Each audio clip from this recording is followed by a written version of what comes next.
El Gobierno ignora el clamor de las comunidades autónomas. No ha atendido su petición de adelantar el toque de queda. La tan prometida cogobernanza se queda en eso, en promesa.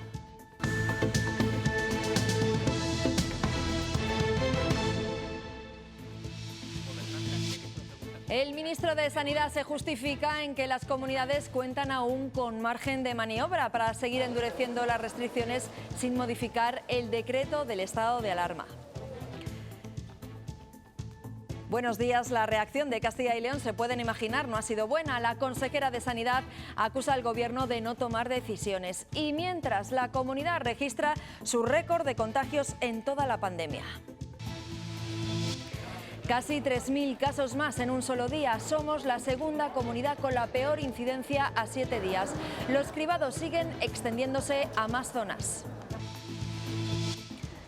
Durante toda la noche, los bomberos han permanecido en la zona del edificio madrileño que ayer sufrió una explosión de gas. 3 personas murieron. Hoy se van a reanudar las labores de desescombro. Tras su toma de posesión, Joe Biden ha firmado sus primeras medidas, 17 órdenes que revierten muchas de las decisiones más polémicas de Donald Trump, como la paralización del muro con México o la vuelta al Acuerdo Climático de París. Y en cuanto al tiempo, hoy siguen las lluvias. Francisco, buenos días. Vamos encadenando borrascas, ¿no? Así es. Además han subido las temperaturas. Empezamos la semana 4 o 5 grados bajo cero al amanecer. Ya tenemos 5 o 6 positivos. Hemos ganado casi 10 grados en 2 días. Por la tarde, otros 10 positivos también de máxima y van a seguir llegando borrascas. Ahora mismo no llueve, pero volverán a reactivarse esas lluvias. Castilla y León ha registrado su máximo de contagios en todos estos meses que llevamos, desde que se inició la pandemia.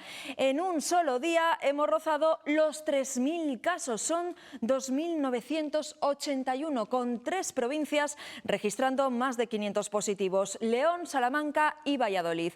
La incidencia a 7 días es la segunda peor de España, con 633 casos por 100.000 habitantes. Además, han fallecido 20 personas, 16 en hospitales y 4 más en residencias. Las cifras siguen subiendo y el Gobierno se niega a dar más herramientas a las comunidades para endurecer las restricciones, como ese adelanto del toque de queda o los confinamientos domiciliarios.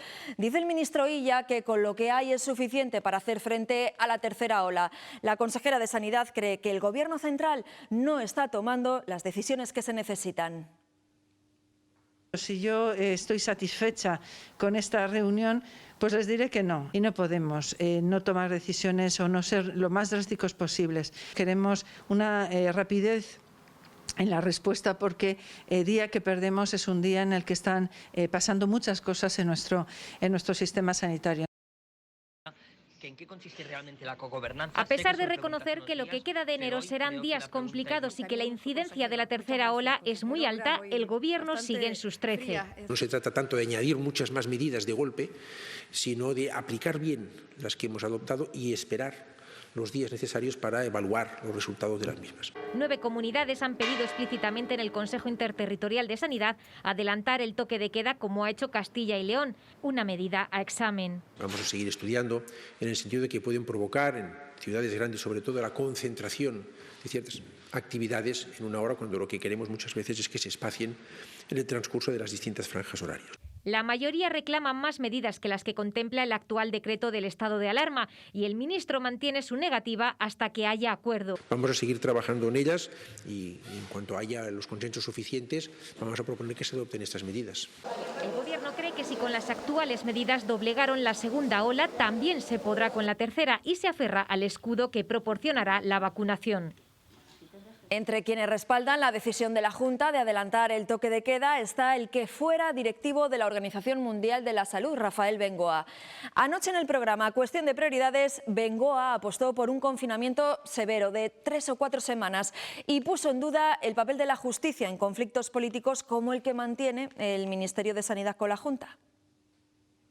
Yo no creo que unos jueces un tribunal va a saber resolver ese asunto. Es evidente que necesitamos actuar de forma, digamos, más incisiva allí donde hay más, digamos, punto caliente con el virus. como hemos visto, sube la curva de contagios en Castilla y León y localidades como Guijuelo, en Salamanca, acumulan cifras críticas en la última semana. Más de 3.000 casos por cada 100.000 habitantes en este municipio salmantino. El alcalde ha pedido a los vecinos un autoconfinamiento y ha advertido que pedirá a la Junta medidas más drásticas si no baja el número de casos. Un montón, porque ahora mismo por la mañana todavía la gente sale a comprar, pero por la tarde ya hay tanto miedo que la gente no se atreve a salir de casa. Estamos con miedo, más que otra cosa, con miedo. Claro, que no salga la gente para ahí fuera y que no vaya a los bares y que no vaya a los sitios. Es lo que tienen que hacer, pero esta noche buena, esta noche viajan al tiro para el jaleo y luego vienen los problemas de ahora. Hombre, preocupados hay que estar, pero bueno, hay que concienciarse de que es así, si hay que quedarse en casa. En Cuéllar han sido detectados de momento 42 positivos en la primera jornada del cribado masivo a través de test de antígenos. En total se han realizado 1.963 pruebas. Este municipio segoviano tiene una incidencia acumulada a 7 días de 1.700 positivos. Hoy continuarán haciéndose pruebas. Y también en Astorga se están realizando estas pruebas. Ahí el cribado se salda con 48 positivos de las 3.689 pruebas realizadas. Estos positivos suponen algo más del 1%. No presentan síntomas y desde el momento en el que se les ha facilitado el resultado de la prueba se encuentran aislados. Pero también hay zonas de Castilla y León que se salvan de los contagios. San Pedro Manrique es la única zona de salud de Soria y una de las 6 de la comunidad que a día de hoy se libran de la pandemia. En el pueblo respiran aliviados, pero siguen, como es lógico, manteniendo todas las medidas preventivas para seguir manteniéndose así. En Castilla y León hay 243 zonas básicas de salud. San Pedro es de las pocas que puede dar buenas noticias relacionadas con la pandemia. Principalmente yo creo que cada suerte, ¿no? Pero un poco a la baja densidad de población y sobre todo pues un poco la responsabilidad particular de cada uno y todos los vecinos de la comarca. Ha habido muchísima suerte.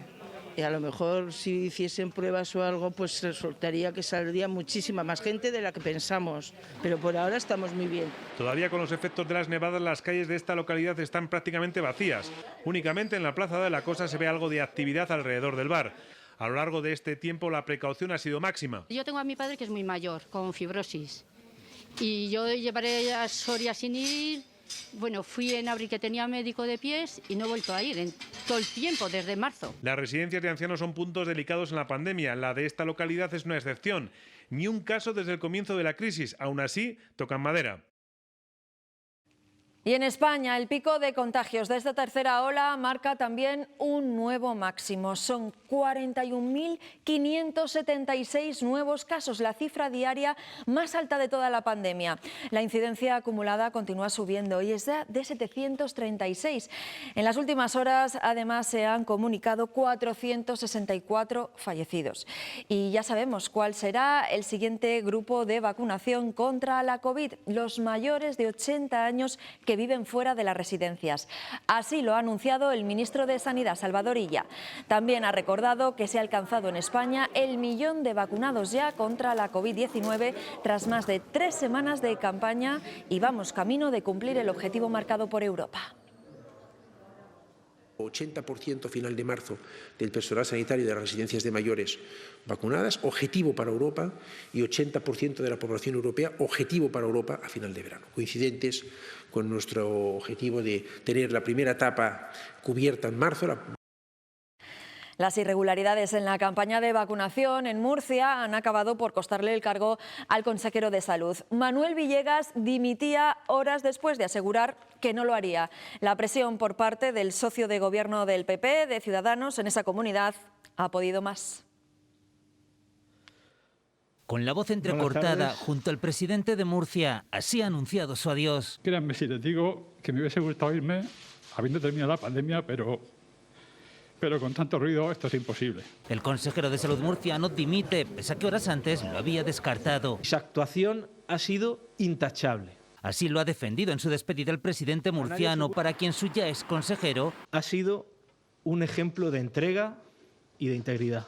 Villegas no ha convencido con su explicación sobre por qué él y cientos de trabajadores de su consejería, incluida su mujer, se han vacunado ya. Esta actuación, pues está claro que no ha sido así entendida por la sociedad. Por lo que a primera hora de este miércoles... Quiero pedir disculpas. Eso sí, convencido de haber hecho lo correcto. Se tomó la decisión convencido de que se cumplía el protocolo nacional. Se va después de que su socio de gobierno exigiera así su marcha. No puede haber caraduras que se salten la cola y que se pongan la vacuna cuando no les toca. Y ya son varios los casos de políticos que se vacunan cuando no les toca. A ellos se han unido este miércoles los directores de 2 hospitales vizcaínos que han dimitido por vacunarse antes de tiempo.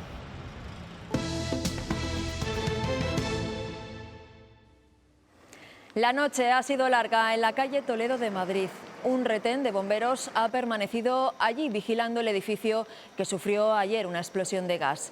Hoy por la mañana está previsto que se reanuden las labores de desescombro del inmueble. 3 personas fallecieron en esa explosión, entre ellas uno de los operarios que estaba manipulando la caldera y 2 personas que estaban en ese momento en la calle. Hay también una decena de heridos. Vamos a recordar cómo se produjo el siniestro. Todo comenzó el pasado miércoles poco antes de las 3 de la tarde. Una fuerte explosión como una bomba, según algunos testigos, se escuchó en la calle Toledo de Madrid, en el distrito centro. Las primeras llamadas al 091 de la Policía Nacional se reciben pocos minutos antes de las 3 de la tarde. Las primeras imágenes inundan las redes sociales. Las 4 plantas superiores del centro parroquial de la Iglesia Virgen de la Paloma volaron a consecuencia de la explosión. Todo apunta a un escape de gas. 10 ambulancias y 15 dotaciones de bomberos se trasladaron a la zona. Estos últimos llegaron de inmediato, están solo a unos metros del lugar del siniestro. Inicialmente se teme lo peor. Hay una residencia de ancianos y un colegio junto al edificio afectado. Pero no hay ni siquiera heridos entre los mayores, tampoco entre los niños. El suspiro de alivio es generalizado. Con víctimas mortales en el siniestro, el objetivo ahora es determinar la causa y comenzar hoy la demolición controlada del edificio. Con algunas horas como presidente de Estados Unidos, Joe Biden ha empezado su mandato revirtiendo 17 políticas de su antecesor, de Donald Trump. El nuevo jefe de la Casa Blanca ha firmado, por ejemplo, la orden obligatoria de usar mascarillas en edificios públicos y la vuelta al Acuerdo de París contra el cambio climático. Biden da marcha atrás a algunas de las decisiones más polémicas de Donald Trump en su primer día en la Casa Blanca. La de Biden ha sido una toma de posesión histórica con medidas de seguridad preventivas, pero en la que no faltó el boato que los norteamericanos saben darle a este tipo de actos. El demócrata Joe Biden ya es el 46º presidente de los Estados Unidos. A sus 78 años es el segundo presidente católico de la historia norteamericana después de Kennedy. Tras el asalto al Capitolio de hace 2 semanas, la palabra más repetida ha sido unidad. Uniting our people, uniting our nation. And I ask every American to join me in this cause. Este primer discurso ya evidencia el giro radical en la política estadounidense. Biden se ha comprometido a luchar contra la desigualdad, el racismo y el cambio climático. También ha enviado un mensaje al resto del mundo. We will repair our alliances and engage with the world once again. Not to meet yesterday's challenges, but today's and tomorrow's challenges. Una toma de posesión marcada por las extremas medidas de seguridad y a la que ha asistido el vicepresidente Mike Pence en representación de la administración saliente. Sí hemos visto al matrimonio Obama, durante cuyo mandato fue Biden vicepresidente. La música la han puesto Jennifer López y Lady Gaga, que ha sido la encargada de interpretar el himno de Estados Unidos.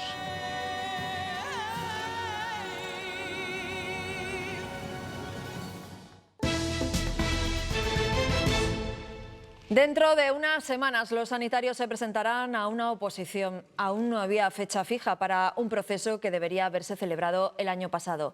Los interinos creen que esta prueba para conseguir una de las 1.200 plazas fijas llega en el peor momento, con los profesionales agotados por la pandemia y con una situación epidemiológica al límite.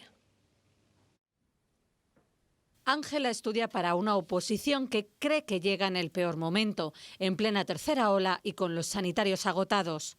con una fecha que no está cerrada, no está publicada en el BOCIL, que es inmediata prácticamente y está en mitad de una pandemia. Entonces, en 10 años no han tenido prisa de alcanzar la fijeza y tiene que ser precisamente ahora. Es uróloga en Palencia. Defiende que los interinos ya no son temporales, por eso piden a Sanidad la consolidación. El obviar ese examen. ¿Por qué? Porque llevamos ya un tiempo de ejercicio que consideramos más que suficiente, junto con la especialización vía MIR, como para no tener que demostrar nada más en un examen que es meramente teórico. Lo mismo le sucede a Delfín, radiofísico hospitalario interino desde hace 12 años. De su especialidad, hace 10 que no se convocan oposiciones. Si no consigues consolidar tu plaza y alguien la selecciona, pues te quedas en la calle.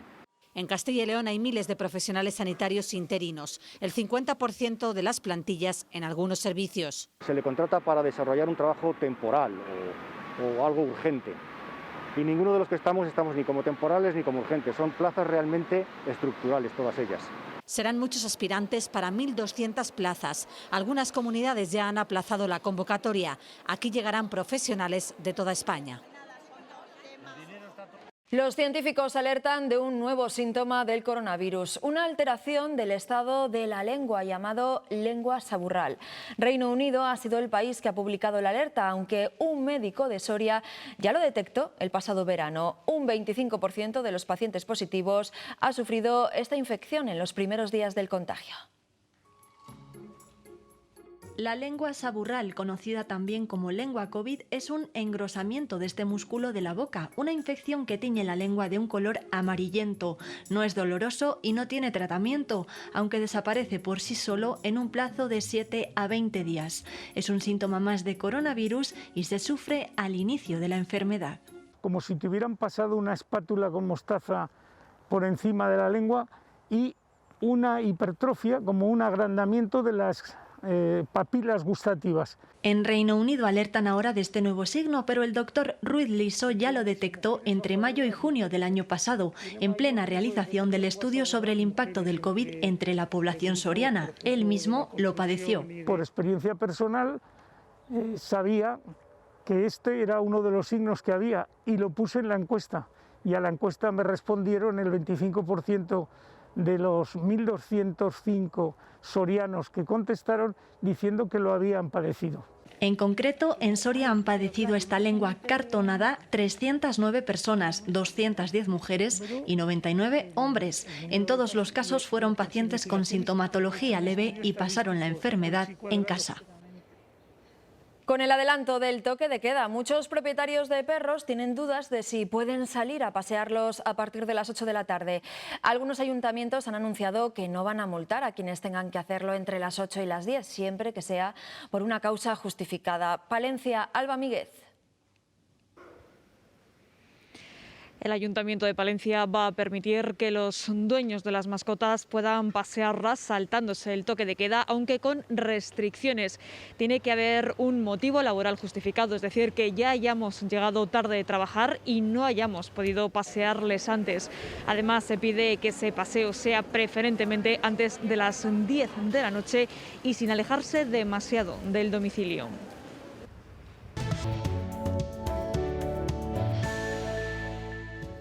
¿Qué tal? Muy buenos días. Siguen subiendo las temperaturas por segundo día consecutivo, las mínimas. Hemos pasado de amanecer el martes en 4 o 5 grados bajo cero, allá hoy no bajar de esos 4 o 5, pero positivos. Hemos ganado 10 grados en apenas 2 días. Además, las máximas por la tarde volverán a rondar esos 9 o 10 como mucho. Hemos tenido lluvias, ayer nos las dejó Gaetán, pero ya se aleja. Ahora mismo no llueve en ningún punto de Castilla y León, pero llega otra borrasca atlántica durante las próximas horas que va a reactivar las precipitaciones en forma de lluvia, porque ya no esperamos nieves. En esta línea vamos a seguir toda la semana recibiendo lluvias y ya con tiempo no tan frío.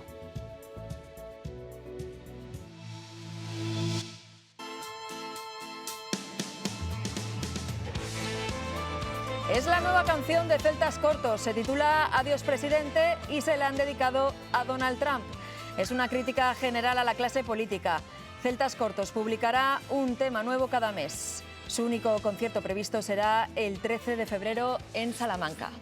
Con tu falsa sonrisa que me has usado para iniciar tu ascensión, que vas trepando a toda Y hoy vamos a descubrir uno de los tesoros patrimoniales más singulares de la provincia de Soria, la colección de tapices flamencos de Oncala, en Tierras Altas. Tejidos en Bruselas en el siglo XVII, visten las paredes de la iglesia de San Millán desde hace 200 años, gracias a la donación de un hijo del pueblo. Son una decena, la mayoría con motivos religiosos como este, el triunfo de la iglesia, y 8 de ellos realizados sobre cartones de Rubens. Están tejidos con lana, con hilos de plata, de seda, que un buen tejedor te tardaría como un año en tejer un metro cuadrado, que es una cosa de mucha filigrana. Elaborados en Bruselas a principios del siglo XVII, el origen está en el encargo de los bocetos de la serie por parte de la hija de Felipe II. Es curioso que en una iglesia tan pequeña como esta, o en un pueblo tan pequeño, tengamos una colección de tapices como esta. Esto se debe por un hijo del pueblo, que es don Juan Francisco Jiménez del Río, que fue obispo de Segovia, arzobispo de Valencia, y con ello como que tuvo un gran poder económico. Y simplemente lo que hizo fue adquirirlos en una subasta en Valencia para decorar el templo que él mismo construyó. Tapices muy bien conservados y que visten las paredes de este templo de San Millán desde hace 200 años. Que lo que aquí en Oncala van a ver son tapices flamencos, pero tapices flamencos de verdad. Bien de interés cultural desde 1983, esta colección constituye sin lugar a dudas uno de los mayores tesoros patrimoniales de la provincia de Soria.